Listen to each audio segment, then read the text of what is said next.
Ladies and gentlemen, welcome once again. I hope you're doing great. We're sitting here at Madeira Airport with the amazing DC6, and today we're going to be diving in how to use a Gyro Pilot. I know the DC6 seems like a complicated machine, and it is, but once you get to know it, it is one of the most amazing aircraft you can get in Microsoft Flight Simulator. So let's dive right in, shall we? Alrighty, so we're in the cockpit of the DC6 right now as runway 05 at Madeira, and if you still don't know how to start up the DC6, I've done a video in the past that was well received by the community. You can check out by clicking the link that's going to show up in the top right corner of your screen at any time at about now. Okay, you can check that out, leave a like, subscribe, all that good stuff that helps out the channel. You guys know how it is. So, regarding the Gyro Pilot, that's what we're here for. So we take a look at the pedestal, and it already looks complicated, really complicated. But as every tutorial that I try to do, I try to keep things simple. Okay, we are not going to go super in depth on each system. We're just going to give you a rough explanation of how things work, and basically get you flying with as little time as possible. So let's take a look at the upper part. Right off the bat, you can disregard the left section and the right section of the pedestal. These things are non-operational on the PMDG DC-6. They were put here to preserve the aesthetic look of the original DC-6. They're not gonna be used in today's aviation anyways, so PMDG didn't really model it or make it functional, and that's okay. You're not gonna be using it. So the only thing you need to focus is this piece of equipment right here, and down here at the bottom, this knob, this clutch lever. Okay, it's labeled autopilot off and on, and it's just the clutch. I'll explain how it works briefly. Now, I do want to mention before you get up in the air and actually working with the Gyro Pilot, keep in mind that it's a Gyro Pilot. It's not really an autopilot. It is a very, very rough version of a autopilot. This aircraft is old as hell, and the Gyro Pilot was an amazing piece of technology back then that in today's standards is a bit outdated, as you can imagine. Now, don't try to compare it to the autopilot functions of an A320 or a 737-800. It's not going to work, okay? It's very different, but it will get you there. There's a bit of modernization to it as well that we'll get into right once we get up in the air. But basically what you need to remember is that there's three functions on the Gyro Pilot. The first one is the Gyro Pilot one, the second one is the localizer, and then is the approach one. Let's get up in the air and this will be a lot clearer. Okay, so we're in a very nice climb out of Madeira, so we'll see how this works, alright? So basically, let me just reduce my rate of climb for a bit here. Okay, so we are kind of climbing our way through, more or less 1,500 feet per minute.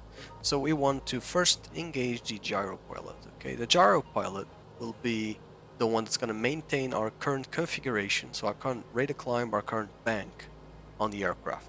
Okay, so right now to engage it, it's pretty simple. You need to first turn on the Gyro Pilot, turning this lever on, and then engage the clutch, and all of a sudden you'll feel that the aircraft is now in Gyro Pilot modes activated. So if I lightly press on the controls and let it go, it will resume its previous configuration. Okay, so right now we are still climbing at about 1,500 feet, and it's going to preserve that that configuration. But let's say that I want to make a turn. Let's say I want to turn to the left.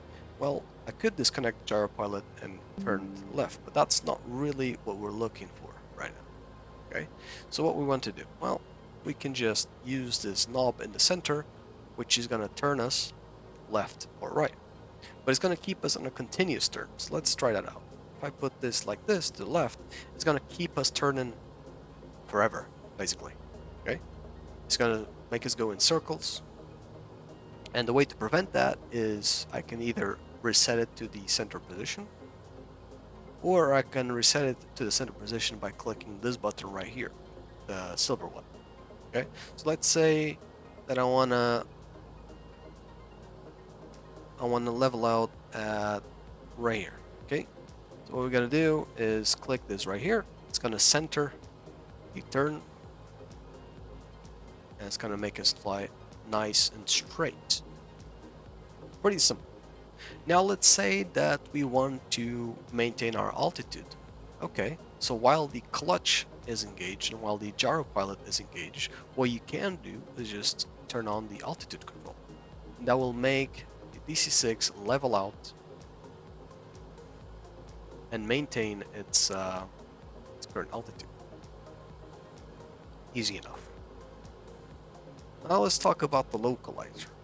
The localizer, in rough terms, it's gonna either A, follow a VOR signal, you can capture that and fly it with the OBS, or it's gonna capture a GPS route. It's gonna depend on either VLOC is selected on your GNS 430, or if GPS is selected on your GNS 430. So let's just quickly do a direct to Porto Santo. And in the fact that we are GPS,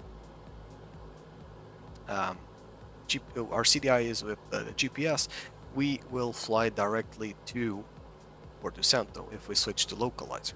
So now if we switch it, the aircraft automatically banks to the right and is going to follow our magenta route. Okay, so this is basically how you fly your GPS route in the DC6. So you first turn on the gyro pilot. Once everything is set up, you switch it to localizer mode.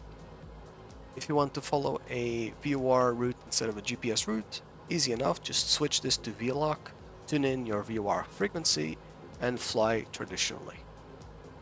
So we only have one more piece of equipment to talk about, is the approach mode. Well, that's how you're going to be flying the ILSs, for example.